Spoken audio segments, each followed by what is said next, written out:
Real Debrid versus Alldebrid versus Premiumize. Let's get started. So, what are they? So, all these three are multi-hosters. They give you access to high-speed premium download links from multiple file hosts, streamable content, and torrent cloud support.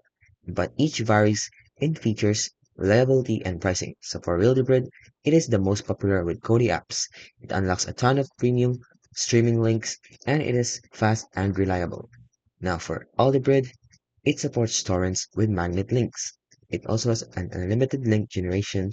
It has more hosters unlocked than Debrid in some regions, and it has a great price to feature ratio.